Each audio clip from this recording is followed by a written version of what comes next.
right, everyone. Welcome back to another episode of Wichita Sportsfellas. Yeah, this is Don. Yeah, let's go. All right, you guys. So pretty much this week we're going to do an in-depth of the games that are coming on this weekend. So we're going to go ahead and start it off with, It's your boy Tristan. And this is Don. and then this is your host, Carlos. We want to say thank you for tuning in. Let's give a quick shout-out. Do you have any quick shout-outs before we get the show started?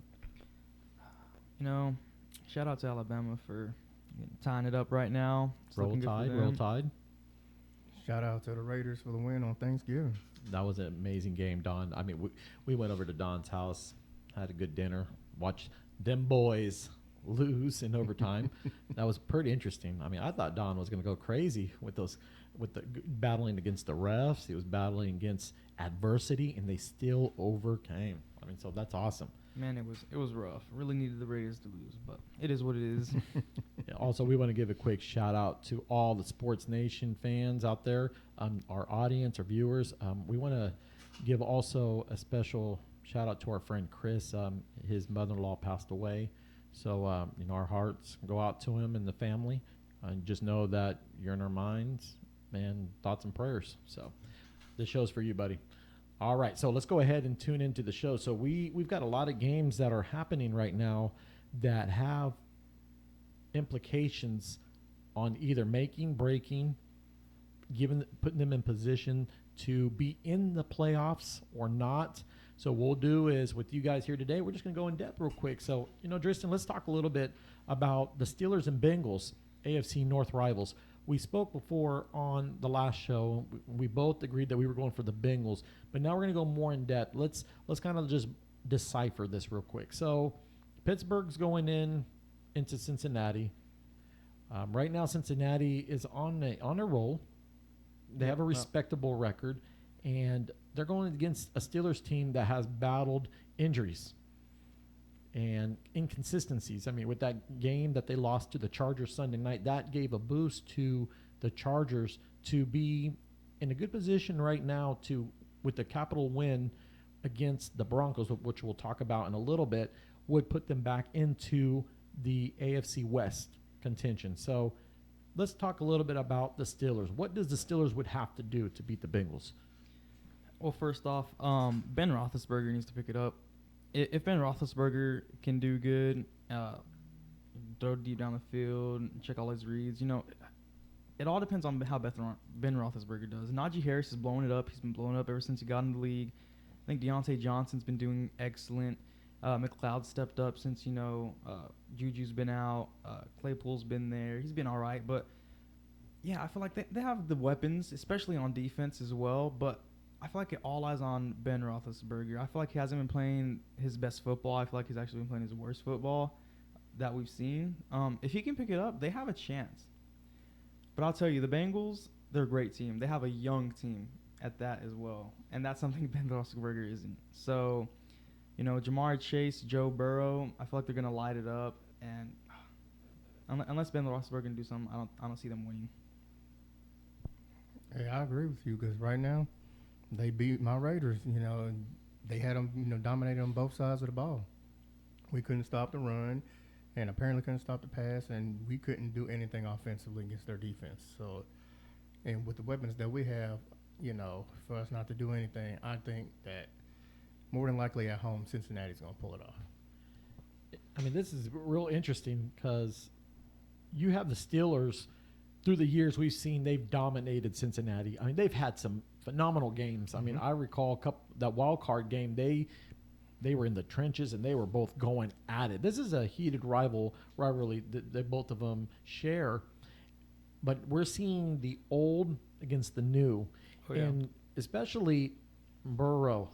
And then you've got Joe Mixon mixing it up in there. And then you have what's the tight end's name? I keep forgetting his name. Chris, you got to help me out on that for the Bengals.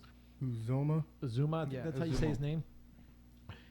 With that kind of weaponry and the way they manhandled the Raiders at their house, it goes to show that they are in contention in the AFC North. Oh, yeah. They won it. And right now, the Baltimore Ravens are on notice right now because like I said, Cleveland has found a way to start, even though they've not had quality wins, but a win's a win, right? Oh, yeah. And they're finding a way to win. So they're making the AFC North now on notice. But I still feel that the Bengals, with the caliber of weaponry that they have, they're going to give Steelers a hard time. I mean, they're still battling injuries. And right now, the Steelers cannot afford another loss. Yeah, they can't afford it. I feel like if they lose against the Bengals, that's it, man. Yeah, They'll have a hard time making a wild card spot. And what's going to happen is especially when they play the Ravens, you know, those are tough games. And then playing Cleveland again, I mean, this is going to be interesting. But we both were going for the Bengals. Don, who are you going to take, the Bengals or the Steelers? I'm going to take the Bengals. All right, so we're all three Bengals. Yep. All right, next up we have the Tennessee Titans visiting the New England Patriots. Another interesting game. We've got Mike Vrabel, 3-time Super Bowl champion, going to see his former coach and mentor, because I know they still have a relationship. This is going to be in Bill Belichick. This is going to be very interesting for the simple fact that the Titans, we just found out A.J. Brown is on the IR. Yep. There goes another weapon loss. And Derrick Henry's out. They just seemingly are losing. And then Julio Jones, IR. So they're having to rely on either rookies or people coming off the practice squad or second, third stringers. This is just depleting Titans, even though they're still the number one seed in the AFC West. I mean, the AFC conference, and they're number one in the AFC South. The Colts are merging. You know, shout out to our boy Kyle. We're talking about your team, Kyle. The Colts, they're this quiet storm team. They've got the established run game, and the Titans barely beat them. And they have another date with them. And I don't know if it's going to be the same, but for now, let's focus on the Patriots. So, Dristan, what outcome are you seeing here in this game? Man, I'm seeing the Patriots absolutely dominating the Titans, and simply because they don't have the offense that they used to. Derrick Henry's out. That was their entire offense, was Derrick Henry, and we've seen them struggle without him on that team. They are not a pass-heavy team, and trying to, I guess, shift over to that style of offense, it hasn't looked good for Ryan Tannehill or anybody on that offense. And now they just lost A.J. Brown, their top 3 wide receivers, because they also lost Marcus Johnson as well. So those top 3 wide receivers are out. It's going to be difficult for those inexperienced players to step up. I don't see the Titans producing on offense at all. Their defense may hold up, but, man, against the Patriots, who are on fire, Mac Jones is blowing it up, man. And, yeah, simply their offense just cannot handle it. They just lost another weapon, and that's going to hurt. Yeah, because as I've watched Tennessee over the last few weeks, they seem to be kind of declining, because without the offensive weaponry that they're used to having, that defense is out there more, 67% of the time on the field. So that defense can't sustain trying to hold teams down to 3 points, so it's just, unless that offense can do something to help manage the ball, to keep them fresh off the field, and the weapons that New England has and the running backs they have, duo, I just don't see it. You're just going against Bill Belichick. That's what makes it tough out of everything. Bill Belichick, this mastermind, Dr. Evil. He's just, the guy is a genius. And the thing is that he knows already, like we've said before on the show, he will take away what you're good at. And he'll find a way to disrupt what you're comfortable in. And you're coming to Foxborough. And the Titans have had not really no success going into Foxborough. I mean, maybe one game in the past years. But you have Mac Jones. He's just blossoming in the quarterback position, Roll Tide. And therefore, he's connected with his receivers. He's starting to understand the game. I mean, he's implementing what he's learning already. And I just feel that the Patriots right now are an interesting team. We know with all the Patriot haters that for the longest time we were rooting against them because the success that they've always brought in. And we saw them stumble with Tom Brady leaving. But now the Patriots are playing from the ground, so there's no excuse now. It's not, it's just Tom Brady. Or, Bill Belichick said, okay, hey, you know what? We're gonna let that chapter of the past go. We're gonna focus on the future. And right now, it's looking great. And it looks like New England's back on the doorstep, saying, "Hey, you know what? We didn't go anywhere." But they got to watch out for the Bills because they're coming back, resurging. That's true. But That's the Bills true. did just lose Tre'Davious White to an ACL injury too. Yes, That hurts their defense. Well, and the Bills are going to be playing New England, I believe, next week. They're going to play each other twice. Yep.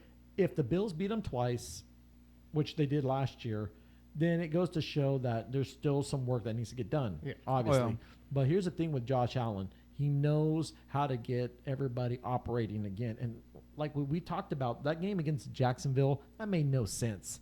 He played terrible. And when they beat the Saints on Thanksgiving, I wasn't impressed. Mm-hmm. I mean, you're playing against a team that didn't have Alvin Kamara. You know, they had some injuries, and their quarterback position was weak. So I would say, I'm not going to use the word easy, but I'm just going to say it was a convenience of a win. This whole season has been pretty unpredictable. Who's been beating who throughout the season?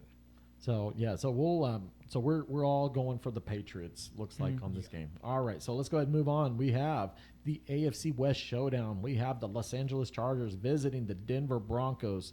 So this is another interesting game. The Broncos mathematically is looking at the playoffs outside in. They are right now in the hunt.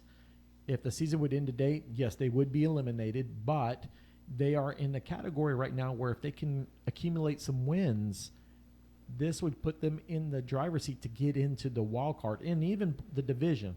Now, let's don't get our hopes up, Bronco fans. I know you guys are trying to be optimistic here, which is okay because I am too. But let's just be sincere and straightforward. It's not. It ain't happening. Hey, Tristan, you know what I'm saying? Let me be a little bit. Let the Broncos fan be a little bit. You know, I gave you your time. You know, just slow down. I know these Chiefs fans, they get all excited, worked up, but you deserve it because I promised to the Kansas City Nation, Chiefs Kingdom, that I would not talk bad about the Chiefs. So I am a man of my word. So I'm going to start this off with you, Don. You got the Chargers coming into town. You know, Justin Herbert is just playing phenomenal football. I mean, the guy got the rocket arm. He's over here creating opportunities for Mike Williams and Keenan Allen. And then Jared Cook is starting to make a little comeback. And then with the running back, with Austin Eckler scoring 4 touchdowns against the Steelers, what do you see the Chargers doing against Denver tomorrow? If they want to win, they need to shut down their run game. Keep them contained to under 50 yards rushing. If they can do that, then they shouldn't have a problem beating them. Because with the tandem that they have with Melvin Gordon and what's his name, Javonte Williams, if they can get it going with their run game, that can open up their pass. Because, see, Denver's one of them teams that you don't know which team's going to show up. Like the team that showed up to beat Dallas, a couple weeks or so back. Nobody saw that coming. But right now with the Chargers, though, they still got too many weapons to beat them. So I can easily say that the Chargers should beat them, but they just got to watch out for their run game. Because if they can get their run game going, that can easily kind of manipulate the Chargers and keep the game close because it is a divisional game. And it's in Denver. Yeah, that's true. I don't see the Chargers playing bad against the Broncos. The Broncos they've been pretty poor lately. I see the Chargers completely dominating the Broncos. They just have an offensive weapons all over the field, man. Austin Eckler, Mike Williams, Keenan Allen, Jared Cook, Justin Herbert. Like, all those players are so great, and they've been playing great the past couple weeks. So I see them, riding, continuing that streak and just blowing the Broncos out the water. Sorry to say that, man, but I like the Broncos offense. It's just I feel like Teddy ain't gonna. He's not producing. He's not bringing the offense together. Just not doing anything for them. What concerns me about Teddy Bridgewater, Dristan, is that overall, sometimes he is being a game manager, and then at times I see he's trying to do what he does best. And therefore, with the weapons that we have, I mean, we've got Melvin Gordon. I mean, he's still a decent running back. And Javonte Williams is very talented. Of course, he's an awesome running back. We just need him to keep it going, and then he'll get that starting position. It's just that we have the tools, the weapons, the personnel to be in that category of a menace in the AFC West. It's just that while the Chiefs are leading the pack, which I will give you respect on, but look at on this end with Don's team, the Raiders. I mean, the Raiders, when they lost one wide receiver, they found it in a mediocre what's his name? Jackson. Sean Jackson. And I don't mean him mediocre as in like he sucks. I'm just saying that they found uses in him. I mean, because he's a deep threat. Of course, he likes give him the deep ball, and it's already over. Sean Jackson was a great replacement for Henry Ruggs. That's what the Raiders were missing, was that deep threat. And especially with Waller. I mean, Waller disrupts. Oh, yeah. On the offense. I just hope that the second time around against Kansas City, we'll see something different in the Raiders. I don't think so. Well, we're gonna we'll let you guys kind of duke it out a little here and there. But here's the thing: on the Chargers side, they're just going to create havoc for the Broncos. And if I was the defensive coordinator of Denver, and especially the coaches, who's going to do? Are we going to double team Keenan Allen? Are we going to try to shut down Mike Williams? Are we going to stack up the box so Eckler doesn't run the ball? And AFC West is known to play run first. Yeah. It's just that now it's changed. You see it with Derek Carr. Derek Carr likes to throw the ball. Mm-hmm. Justin Herbert likes to throw the ball. I mean, Patrick Mahomes likes to create opportunities. Now they've established their run now with the Lair coming back. I just feel that the Chargers need this momentum keep going, so when they play the Chiefs again, it will establish and define for the division. I still feel that the Chargers will win the division, but it's all going to come down, and they're probably going to flex that game. They're going to flex the Chargers and Chiefs game. That would be kind of interesting to see, because next week, if I'm not mistaken, they did flex the Chiefs and Broncos. Am I right? Yep. So they will play at Arrowhead. Mm-hmm.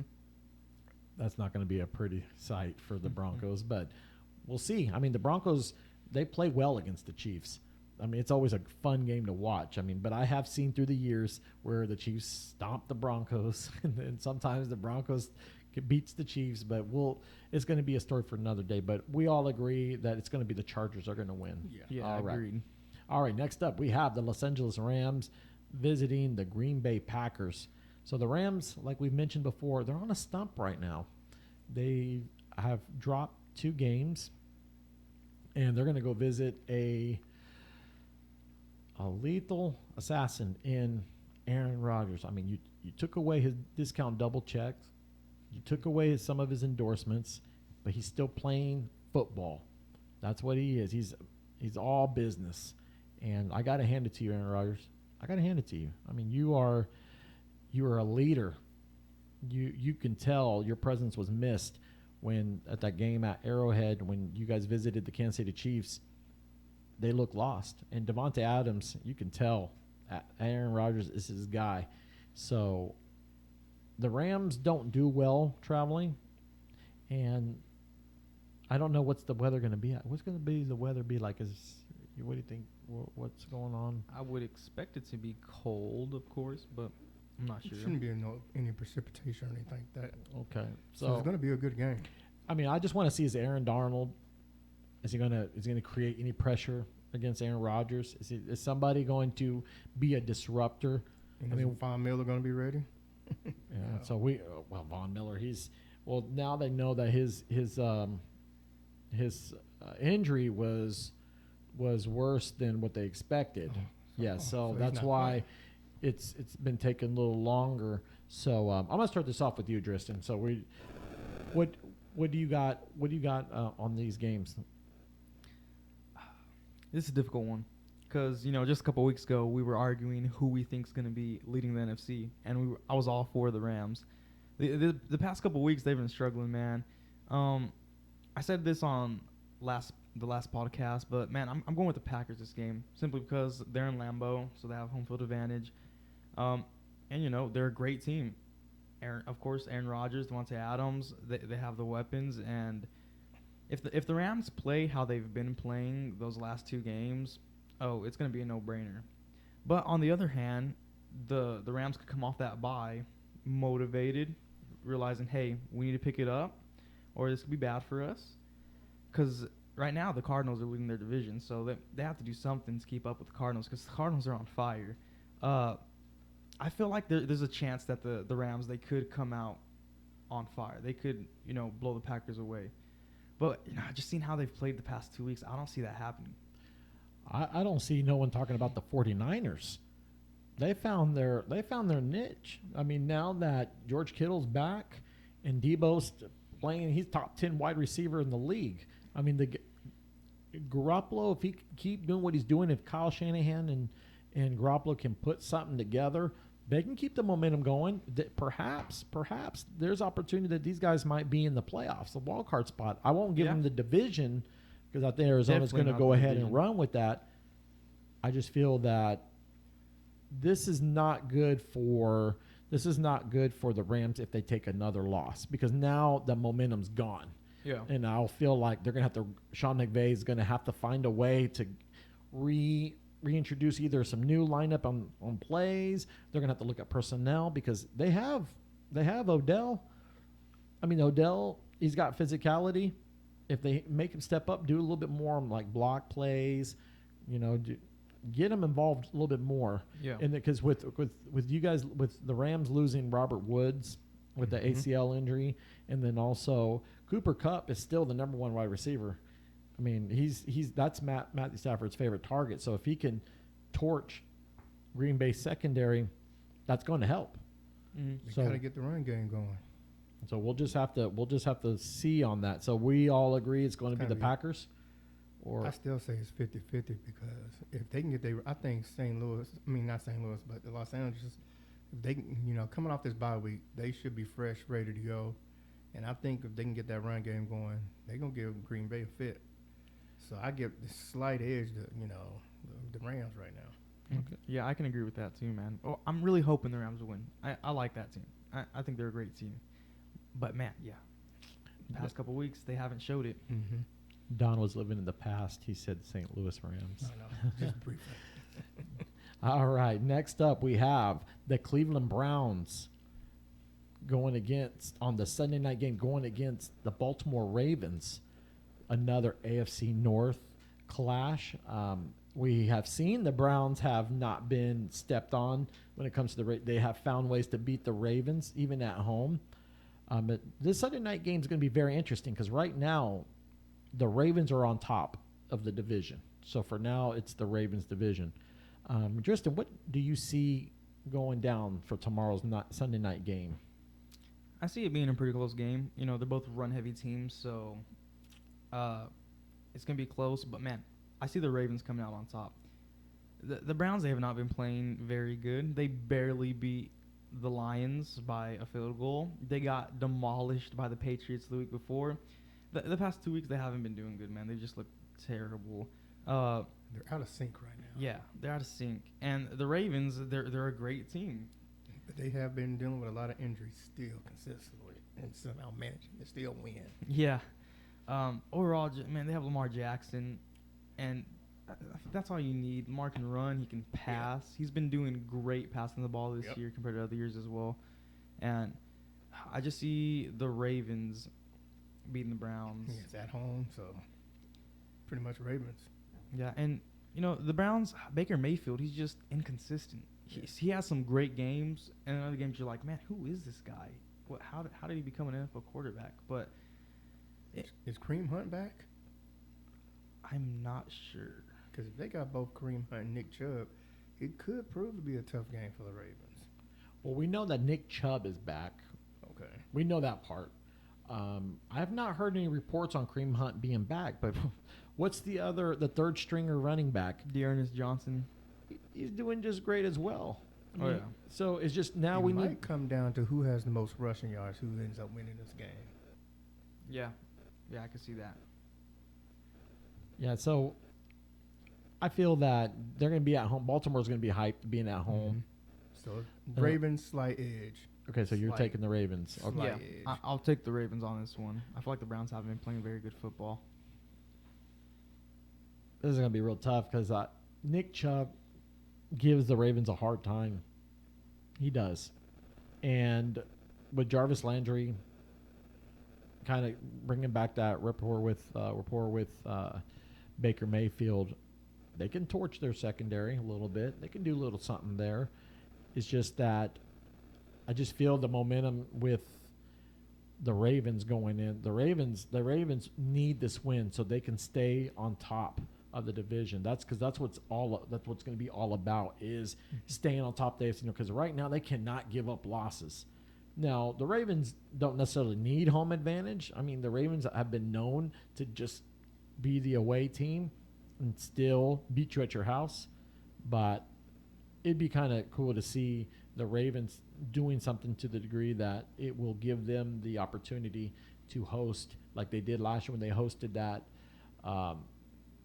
playoff game. I think that was against the Titans. They beat the Titans finally, but then they went on the road to Buffalo and they lost. So I'm gonna give this to Baltimore. Yeah, and I see that Kareem Hunt's questionable. He's not guaranteed to play, but there's a chance that he could.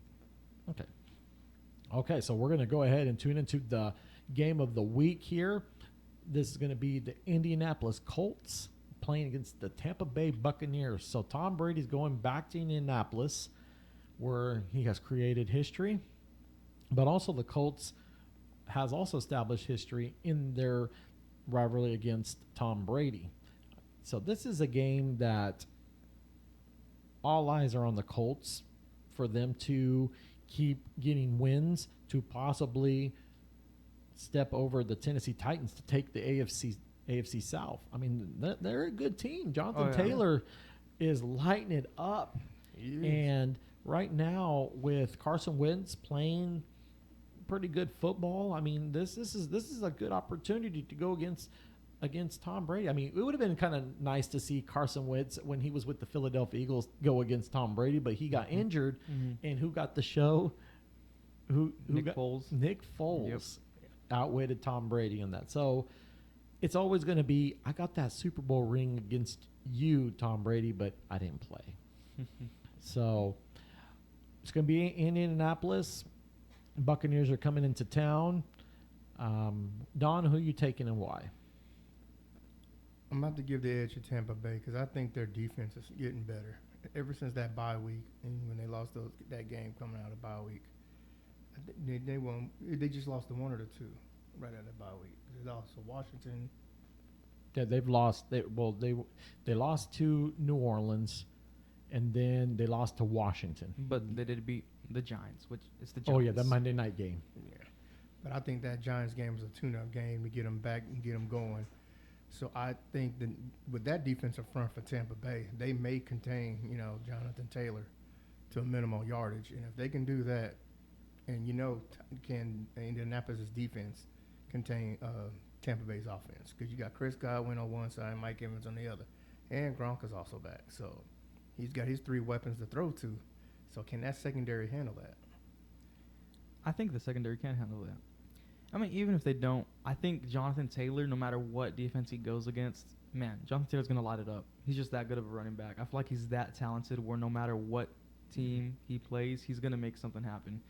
He's ridiculous. I love watching him play. He's, phenomenal. And it all lies on Jonathan Taylor because I feel like Carson Wentz, he'll play mediocre, but I feel like he's not going to play great or make something happen for the Colts offense. So if Jonathan Taylor can make something happen like he has been all season, I think they stand a chance.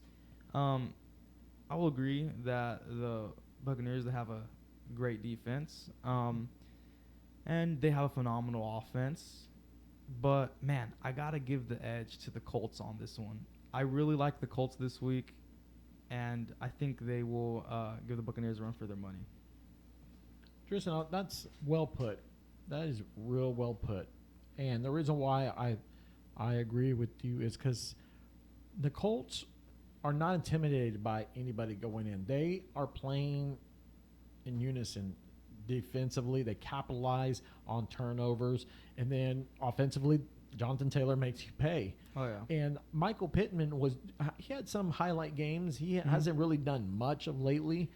But we also have the fact that if Tampa Bay gets in rhythm, and especially with Gronk coming back, and I agree with Don on this one, with Gronk coming back and playoff Lenny, if he shows up as playoff Lenny, Yep. the Colts are it's gonna be a showdown to where Tom Brady is just gonna literally just chomp down on that defense, wear and tear, and this is gonna be an interesting game. You said you were gonna take the Colts, am I right? Yeah, I'm taking the Colts. You're taking the Colts, and you said you were taking Tampa. Yes. Yeah. So, just to make sure I don't sound like a hypocrite, what team did I choose? Do you recall? I think you chose the Bucks. I'm not sure. Okay. All right. So I'm just gonna throw it out there. We're gonna toss it 50-50 here. So I'm gonna go for the Bucks, the slight edge for Tampa, because the simple fact is that they know that they need to stay on top in the NFC so they can keep continuing that momentum. Because right now, with the Saints losing, Carolina took a loss, and then no one's talking about the Falcons, but that overall, Tampa Bay has everything going for them to take the division. But right now, I mean, looking at the grand scheme of things, they're not scared if they don't get the number 1 seed or any of that. I mean, they proved that last year, beating your team in the Super Bowl, the Kansas City Chiefs. It goes to show that they can overcome adversity. So we'll just kind of have to see. So all right. So I feel like this one's gonna come down to what defense is gonna make the stops. Are they gonna utilize or make plays on those mistakes? And I feel like also with the Colts, a heavy run game utilizes a great pass game. So I feel like, like I said, if Jonathan Taylor can keep something happening, that'll open up the pass because they have to fill the box to stop him. Maybe Michael Pittman can step up, and Carson Wentz can show out. Okay, duly noted. So let's go ahead and do our right now. If the season ended, so we're going to be doing this towards the end every week. So when there is a change, we'll go ahead and we'll give you guys the updates on what's going on in the playoffs for the NFC and the AFC. So we're going to start this off with the NFC. If the season would end today, the Cardinals will hold on with the number 1 seed in the NFC West in 9-2. The Packers will be in 2nd seed with 8-3. The Buccaneers would be in 3rd with a 7-3 record. America's team, the Dallas Cowboys, will be the 4th seed, holding on in 7-4. And we also have the wild card spots. We have the Los Angeles Rams sitting at 7-3. The Minnesota Vikings would be the 6th seed, sitting at 5-5. And then the 7th seed would go to the 49ers, 5-5. So on the NFC side, we're not going to name off all the bubble teams, but we'll just do the teams that have an opportunity. So who's looking outside in? So we have the Philadelphia Eagles. They're 5-6, which they're playing exceptionally well. So they're a menace. They're trying to take that 7th seed. We have the Carolina Panthers that are 5-6. I mean, with Cam Newton coming back, has brought a little bit of spice to the Panthers. And then we have the 10th team in the Saints that are 5-6, which dropped after they lost to the Buffalo Bills. So, Tristan, I'm going to start with you. Let's start off with a quick rundown with Arizona. Do you feel Arizona, in the meantime, will they go ahead and run with the NFC West? Yeah, I feel like they got the NFC West in the bag. Maybe not. I feel like the Rams, if they pick it up, it's going to be questionable. But at the moment, it's looking like the Cardinals have that division. They're playing too well, even without Chase Edmonds, is on IR. James Conner has been on fire. Kyler Murray coming back. And the Cardinals are just too good, man. Too good. Love that team this season. Yeah, the key matchup is going to be when they play that Monday night game against the Rams. If they can beat the Rams, then they got it sold up, got it locked for the rest of the season. So it's all going to depend on that matchup on that Monday night here in a couple weeks. And that's something that I see in Arizona. They are playing. Kyle Murray has just evolved and becoming a phenomenal player, especially adding those weapons in with AJ Green, D Hop, and James Conner stepping up. I mean, right now is Edwards the running back for the Cardinals, still injured? Edmonds. Edmonds, I'm sorry. Yes, he is. Still. Okay, so Arizona's got everything going for themselves. And yes, there will be a showdown against Dallas pretty soon, so that's going to be kind of interesting to see. So, all right, so for now, we agree they are right where they need to be at the number 1 spot. Yes, I agree. Yeah. Okay, so with the Packers 8-3 being the number 2 seed, I agree that's perfectly fine, but the Cardinals cannot take another loss because right now the Packers already beaten Arizona. Yeah. So they've already said, "Hey, we've already played against you guys, and we've already beat you. So we're kind of familiar with you guys." They got the Rams, as we discussed.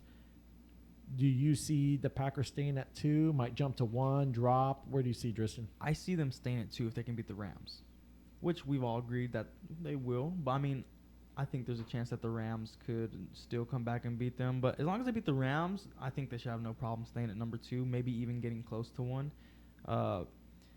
But it all depends on the Rams, man. Because maybe even the Bucs could step up in there as number 2 because they're really close. They're just one win away from being 8-3 as well. So, but yeah, I feel like the key factor is how the Rams do. If the Rams can step up, then the Rams will take number 1, honestly. But if the Packers don't, Packers will stay at 2. But I think that's a good spot for them right now. I think they've been doing good. I got you, Tristan. Okay, what about you, Todd? Todd. I call him Todd. Don. Yeah, with Green Bay, we'll have to see in a couple of weeks where they're sitting at right now. Offensively, they still got everything going on. And it just depends on their defense because, they gave up quite a few points against Minnesota. So depending on how well they match up against offenses the rest of the season and whether they can contain them or not. Because we know Aaron Rodgers is going to get his points. And get everybody open, but it just depends on their defense. All right. Yeah, I'll keep them at 2. Yeah. They're fine at number 2. Okay, so we have the number 3. We have the Tampa Bay Buccaneers. So, like I said, they're going to play the Colts tomorrow. We're going to see how they match up against a fiery defense. I feel that Tampa Bay has been here before. They're not intimidated, as we discussed previously. They'll gladly take the first home game and then go on the road. I mean, they've already beaten the Packers before at Lambeau, so they're not intimidated there. And also, so looking at the schedule here, so they would be the 3rd seed. So the 3rd seed does not get a bye. So who does the 3rd seed play? The 6th seed. The 6th seed. Okay, so they would play the Minnesota Vikings. Minnesota Vikings would play well against Tampa. Yeah, I agree. They would if that's the case. But for now, the 3rd seed, I can see them moving up if the Packers slip. Yeah. If the Packers slip, Tampa Bay will move up. So I'm okay with them being on the 3. I'm okay with being on 1-3 too. Yeah. I could also see them moving down. Now the Cowboys have been playing poorly, but if they pick it up, I can see the Cowboys becoming the 3rd seed. Their schedule does get easier as they get closer, but with the resurgence of Philly, that might make a little problem for them. And Washington may end up splitting the game with them because they still got to play them twice. Oh, no. Even though, because divisional games, everybody expects, the team that's the better team to win, but we've seen where divisional games where you'll be surprised that the underdog wins the game because it's just those rivalry games that bring that so much flair to it. Dallas is holding on to the 4th seed. Dallas cannot. It's pretty much either they're going to go up or go down, and losses to the Raiders, the Chiefs, The AFC West, baby, all 3. And then the Denver Broncos. Yeah. I mean, they should have lost to the Chargers. The Chargers had it. They had that game. They let that one go. Let it off the hook, like Coach Green said. I feel the Cowboys need to have a reality check and say, look, we have everything we need here.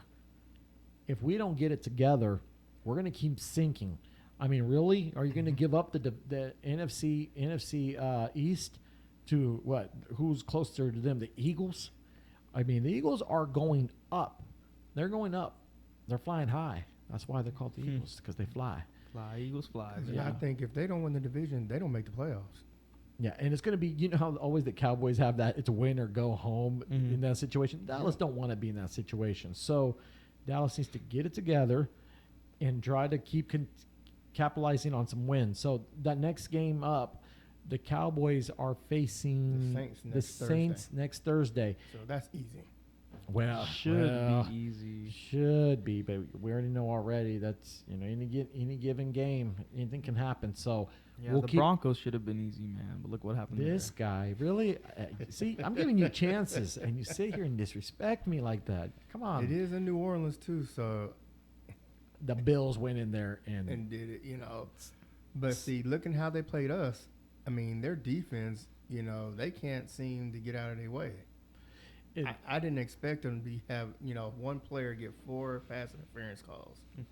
And it's just like you would think the coach would pull them, you know, get them to settle down a little bit.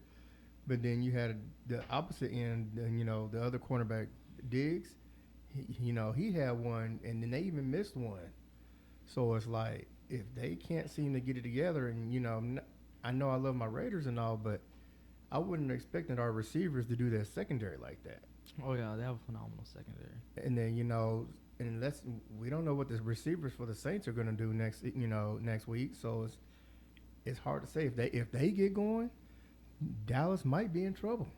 Mm-hmm. And if Alvin Kamara and Mark Ingram both come back, and you know we ran against them pretty well, you know, and their defensive line is supposed to be one of the top in the NFC. So if they get their run game going, you know, and their quarterback can manage the line of scrimmage, Dallas may be in for a tough time. So we'll just have to see. Yeah, and man, I feel like what's really hurting Dallas is their defense hasn't really been producing like they were at the beginning of the year. Their defense was on fire at the beginning of the year. Yeah, but don't count out Parsons. That guy's yeah, he's still beasting. That's the best thing that's happened to Dallas in a while. Oh yeah, they still It's have just they still need more key. They still need key play. I mean, you got Trevon Diggs. You got Diggs. That's awesome there. But he did give up a couple pretty critical plays. Yeah. So I mean, but it can happen to anybody in that. I mean, they're not getting the turnovers like they used to. So yeah, and that's the difference. Yeah, all the penalties they had last game against the Raiders, that really hurt, man. They had so many. The amount of yardage they gave up on penalties just hurt them. Yeah, it surprised me. Hey. All right, so let's go ahead. Let's just tune up on the wild card spot. So we have the number 5, like we said, is the Rams, 6, Vikings, 7, 49ers. Okay, so you have those 3, 5, 6, and 7. Now, on the bubble, 8, 9, and 10 is Eagles, Panthers, and Saints. Do you agree with the 5, 6, and 7, or do you feel there can be a change? That's the team from the bubble possibly taking over from the 5, 6, and 7 with the Rams, Vikings, and 49ers. I'll start this off with you. Yeah, go ahead, Don. The only thing I could see a change is Philly. Because the way they're playing, that they can easily overtake Minnesota and the 49ers. Because right now, as good as the 49ers are playing, they still got to play the rest of their division. And I don't, you know, see them beating, you know, any of those teams again. And the Vikings, I just don't know what team's going to show up. They did look good against Green Bay, but can they? They're too inconsistent to keep that going. And then the Panthers, I need to see a couple more games to see what's going to happen. Even though McCaffrey is back, which helps them get there. When McCaffrey gets going, Carolina's a tough team to beat. So we'll have to see what happens on Sunday against Miami to see what they're going to do. And you said Carolina was in that bubble, like in the hunt? Yes, they're ranked number 9 right now. The season we did today. I could see the Panthers doing something. Yeah, I could see the Vikings dropping to the Panthers and maybe taking their spot because the Vikings they play too many close games. I mean, there's a point where it's like, man, come on, can we not go into overtime? Yeah. Can we not win by a field goal barely? You know, they play too many close games, and you know that's not good. But the Panthers with Cam Newton back, I feel like they've been playing great. You know, they had that loss last week, but it's whatever. Cam Newton, I feel like he sort of bring the team together again. He's like, oh, I already know what I'm doing. He's been there, and you know, Robbie Anderson. He's been connecting with Robbie Anderson, getting him more involved, like in Sam Darnold, and they did not get Robbie Anderson involved, and now he's getting him involved, and Christian McCaffrey's back. I feel like the Panthers could get a spot. Yeah, I can't debate about that. I mean, so looking at it here, I still feel I'm not sold 100% on Carolina. I mean, but you have a good point, Tristan. So there's no debate about it. Here's the thing: if Philly really have found their formula to success, they're going to be in that situation, which would be convenient for him. Can you imagine, not him, but in general for the Philadelphia Eagles, if they can be in position to get a Dallas into a situation where it's we win, we get your division, or we win and you go home. That's why it's critical for Dallas. They cannot drop more games. They just cannot do that. And right now, Carolina, now that they brought Cam Newton, the chemistry has changed over there. Oh, yeah. Now you got him and Cam Newton, play action, the option. You don't know what's going to happen. You don't know what's going to happen. And that has given, and like you said, with Robbie Anderson getting more now, that takes off the pressure of DJ Moore. And also let Hubbard get his runs in. I mean, don't make it so one-dimensional. But Carolina right now, they have dropped some games. I mean, they put themselves in this situation. But if they want to redeem themselves, they have to keep capitalizing on wins, especially taking out Miami tomorrow. They should have beaten Washington, and that's something that put them in this position right now. But I'm glad that Cam Newton is back. It brings back that intensity in the NFC South. Oh, yeah, definitely. So, okay, so stay tuned to the viewings. Next week, we will talk over if there has been any changes for the NFC. So now let's quickly move over to the AFC. So we have the number 1. We have the Titans, Ravens number 2, Bills number 3, the Chiefs at number 4, Patriots 5, 6 Bengals, 7 Chargers. And then on the bubble, this is very interesting. So we have to give credit because these are above 500. So we have at number 8, we're seeing the Steelers at 5-4-1, the Colts sitting at 6-5, Raiders 6-5, Browns 6-5, Denver at 5-5.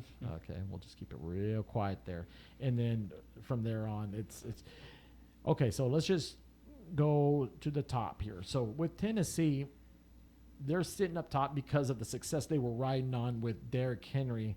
And now that is gone, the Titans look their makeup, it looks way different. Yes. And so now they're going against a Patriots team that could use a win, and hopefully seeing the Chiefs maybe take a loss or the Bills take a loss for their next week. But for now, since the Bills already played on Thanksgiving, they are sitting on a bye right now. So do you see the Titans moving from the number 1 spot? Yes, I see them dropping like to number 4, because they got too many good teams behind them with how poorly they've been performing. I can see the Bills moving up. I can see the Chiefs going and taking that number 1 spot from them. Of course, the Patriots. Yeah, they have too many good teams that they have to go against, or that are competing for that spot. So I see them dropping more than 2 spots. So unless the Titans can pick it up, they're not going to have that number 1 by the time the playoffs come. Right now, looking at their schedule, they got the Patriots and they have a bye week. So their schedule goes Jaguars, Steelers, 49ers, Dolphins, and Texans. That's not that very hard of a schedule, to be honest. Their only toughest game I see on the schedule would be Pittsburgh and the 49ers. I feel like the Dolphins are an underdog team. They beat the Ravens. I can see them beating the Titans. It could be possible. Yep. But, with 2 or 3 more losses, let's say 2 losses at the most, that's going to knock them out of the number 1 seed. Oh, yeah. Because the rest of the teams that are right behind them, and the whole AFC conference, in general, it's such a tight race right now. You don't never know what's going to happen. You're going to have to see in 2 to 3 weeks who's going to win, who's going to go on a losing streak. Who knows? So right now, if the Chargers do win, they're going to be a half game up on, the Chiefs, for the divisions, because they did beat them. And then we're going to have to see what's going to happen in the later weeks, because the Chiefs, after their bye week, they got us, and if we can turn it around, that could hurt them. And, okay, just to clarify, Don, when you say us, The Raiders. Okay, you just throwing it out there. Just making sure the audience knows who's your team is. All right, so we got Baltimore Ravens at number 2. They got that matchup tomorrow, Sunday night, against the Cleveland Browns. So, Tristan, you like them at number 2? Yeah, I like them at the number 2. I can see them taking number one. They're a very good team, coming back and taking that spot from the Titans. They do have a decent schedule because they play the Browns, and they play the Steelers, Browns again, Packers, Rams. Did you just say easy? You're talking about the Ravens, right? No, I'm talking about the Ravens, but I'm saying that a pretty difficult schedule. Oh, well, okay. I was about to say. So yeah, that sounded pretty difficult. Oh no, yeah, Easy that's difficult. If I said easy, I meant to say difficult. They have a pretty difficult schedule, so it may be hard for them. But I think they're a good enough team where they can pull out, especially with how poorly the Titans have been doing these past couple weeks. I can see them taking that number one spot. Okay. So next up on the number 3, we have the Buffalo Bills right now at number 3. So with them beating the Saints on Thanksgiving, that gave them an opportunity to stay where they're at. And right now, all they can do is, like I said, either go up, go down. But this is a good opportunity for them to, again, because last year they were, I believe they were the number 2 seed last year, and they lost to Kansas City in the AFC Championship. So they don't want to go back again. If they have hopes to finally punch a ticket in and make a 5th appearance in the Super Bowl, they're going to have to gain some momentum to play at home. And especially defensively, they got to tighten down defensively, because offensively, I mean, they have the weapons to do it, but it's just right now they can. And New England, the Patriots they're just on the horizon, and right now they're not intimidated against Buffalo. So Buffalo right now has to play their best football right now going forward. They got a tough 4-game schedule though. Patriots, Bucks, Panthers, Patriots. That right there could they can easily go 2-2, or maybe 1-3. So that could hurt them. Yeah, we'll keep an eye on that. So Dristan's team, the number 4 seed right now, the Kansas City Chiefs, has overcome a lot of adversity. We thought that they were gone, but now they have came back like a menace. And right now they are holding on to in first place in the AFC West. So they're on a bye right now. They will get the Denver Broncos coming into town next Sunday night. So that'll throw us into 8-4. Okay, before you jump the gun there, real quick. So do you like them at number 4, or do you see them going up? Oh, I see them going up, baby. I can see us taking the number 1 spot. I'm too confident in our Chiefs right now because these past 2 weeks have been magnificent. Our defense, man, they've been doing terrible. And these past 2 weeks, our defense has been, they're playing lights out, man. Chris Jones moving them back inside and getting Melvin Ingram, it made an entire difference. Like, our Chiefs look amazing. I think we have, like, I don't know the statistics, but I feel like our defense is playing, like, top 5 at the moment these past couple weeks. Yeah, we may have started off bad, but we've really picked it up. And if our defense keeps playing that way, I feel like we have no problem against no matter who we play, we'll have no problem against them. And our offense has picked it up too. Pat Mahomes throwing for 5 touchdowns, 400 yards against the Raiders. He didn't throw any touchdown passes against the Cowboys, but we had a great run game that game. It's just, man, we look like the Chiefs now. We look great, and I see us playing that way all the way to the end of the season. So I feel like if we keep playing that way, there should be no problem for us taking that number 1 spot. Okay, Don? Well, here's their schedule after the Broncos. The Raiders, Chargers, Steelers, Bengals, then Broncos. I feel like Steelers is an easy win. I feel like Steelers are overrated, not that good of a team. Shout out to our boy Eric. Hopefully you can come into the show, so we'll go ahead and save that clip. So we'll save it. Sorry, Eric. It's Big Ben's fault that I feel that way. So provided that y'all beat Broncos and beat my Raiders, then y'all got to go to L.A. and play the Chargers. And with how we've been playing now, I have no problem doing that. I am too confident in my Chiefs right now, guys. I'm telling you. You seem like a lot of the Chiefs fans I come across that, you know, now since the beginning of the season, y'all were kind of like, oh my God, and now y'all got your chests out. You might want to pump them brakes a little bit. Got to see what they're gonna do over these next 3 games. See what happens.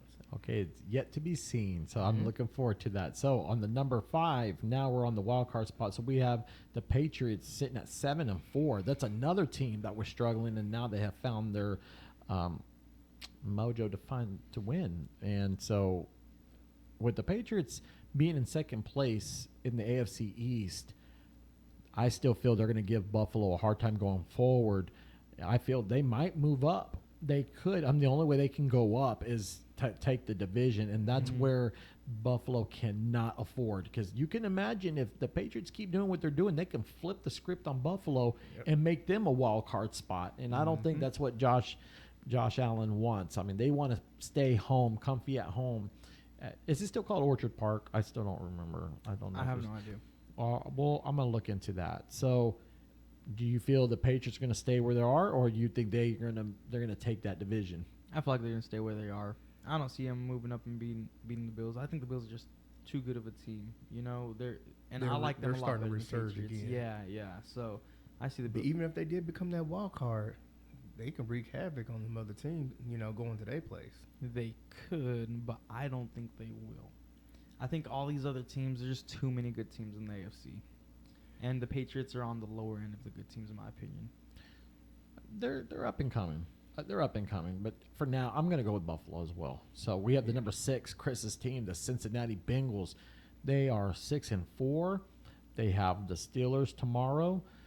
They're sitting at the number 6. So I like where they are. I'm not sold that they are playoff contenders and they're going to disrupt the AFC, but they're a fun team to watch. Oh, yeah. I'm just curious to see what they're going to do. And right now, this would be a very good game for their resume, beating them. Because, they beat the Raiders. That's not bad. Now that if they can go in and beat Pittsburgh when they come home, when the Pittsburgh comes to visit, this will help them gain confidence. And if they can see the Ravens lose to the Browns tomorrow night, that will give the Bengals an opportunity. Well, see, they do have to play them on the week of Christmas. So that's going to determine who's going to win. I think when they play that game, it's going to who win the AFC North. Because they do also have the Chargers, which could be another determining factor the week after the Steelers. All right. So, Tristan, do you agree the 6 is okay, or do you think they're going to fall out? I think the 6 is okay. I think there's a chance they could fall out. A chance. I'm not sure Because how likely you got that a is. lot of good teams. Right now, like I said, you've got the Steelers, the Colts, Raiders, Browns, and a slight chance of the Broncos. All of them are in the hunt right now. They're all eyeing on those positions of the 5, 6, and 7. I could see the Steelers and I don't see the Steelers and Browns doing that. I see the Colts and the Raiders maybe taking that spot though. Okay. I still feel that the Chargers are the last team. The Chargers here at 7. The Chargers, they're too good of a team to be sitting at the 7. I feel that if they can just get some more wins in, if they beat the Broncos, make them at 7-4, they will eye the Chiefs and they'll be tied. But although the Chiefs, we know because of the Chiefs losing to the Chargers weeks before, the Chargers will take that 4th spot and the Chiefs would go back to playoffs, and that's just because of the head-to-head. But still, there's a lot more games to go, and it's going to come down to that game that I'm wondering if they're going to flex that game. I'm pretty sure they're going to flex that game, Chiefs and Chargers, because that's going to be it's going to be a critical showdown with the two top of the AFC West. Oh, yeah. So real quick, we'll summarize here with the 8, 9, and 10. So we have the Steelers, Colts, and Raiders looking in, and with the Browns and Broncos. I still feel that the Colts are the most dangerous team out of everyone in that. The Raiders, yes, offensively, they are still a menace. They can still beat you in the top of the air, but if they don't play consistent defense, especially on the secondary, they're going to struggle. So the Raiders have to capitalize on wins. Yeah. They need this. And also the Colts, beat the Buccaneers tomorrow. Keep driving and keep catching opportunities where Tennessee falls, and you can see a quick switch. You can see the Colts taking the Titans spot, because they're only down 2 games against the Titans. Yeah. So that's going to be another showdown. And with Denver, they need a miracle. They need wins, and they just going to have to play with the cards that they're dealt with if they're going to go this far. The Browns, the ball is in their court. The Browns are in a good spot because they can still observe what's going on with the Bengals and observe what the Ravens are doing. All they need is to keep capitalizing on wins. And then if the Browns can beat the Ravens, that's going to be a awesome statement to say that in the AFC North, they're not the last place. So that wraps it up for this week, you guys. Is there any quick shout-outs you want to give before we go? Shout out to Chiefs Kingdom, baby. Looking good for us towards the rest of the year. Shout out to the Raider Nation. All right. Well, I want to do is on the college side, let's give a shout out to the Go Blue of the Michigan Wolverines finally beating Ohio State. So my boy here, Chuck and LT, your team, Go Blue. They beat Chris's team of Ohio State and Micah. Sorry, guys. 2011 has been a long time. It's been a long time. Also, shout out to my Roll Tide. Alabama went into the Iron Bowl. We took Auburn to 3 overtimes, and we finally beat them. But it still goes to show that Georgia is still the top dog in the SEC. So Alabama will play Georgia in the SEC championship. It's going to be a fun game to watch. We'll see how Georgia does. And also we'll see how the college playoffs will fizzle out. So we will do a special edition on the college team. So right now, as it stands, we see the number 2 of Ohio State go down. Number 3, Alabama surviving. Number 1, Georgia is still on top. And then we also have Cincinnati sitting at number 4. So also a final shout out I want to give. I want to give a final shout out to, of course, the people behind the scenes. Thank you, Eric. Thank you also to Andrew Powell. Also, I want to thank some people that I have not mentioned, and I apologize. But I want to say thank you to Leo and Tim. These guys believed in what I was doing going forward when I was taking a break from the podcasting. I want to thank you guys for giving me an opportunity to believe in what I was doing and making this possible as well. Also want to thank LT and Troy. Follow them at Vibe Wichita. LT has helped me create this opportunity to have a podcast, and he was kind of one of my motivating drives to do it. So thank you for that. Also, I want to thank my following friends here. Thank you, Tristan. Thank you, Don. Shout out to our crew of Sportsfellas, our people there in Vice. Also, follow our new show, Silver Cosmos Movie Reviews with Jesse and Nye and gang, when we go over reviews of upcoming movies and movies that we're discussing. Also, tune in pretty soon. We're going to have the new show of Eric's Fly Fishing Adventures. So if you have passion in fishing, if you have passion in wanting to learn what to do, how to get started, and especially in fly fishing, tune into the show because Eric is going to give you the insights on that. Also, we will bring back the cutting crews coming back. So any subject that we talk about, we're just going to talk about freely. So thank you guys again, and we'll see you on the next episode.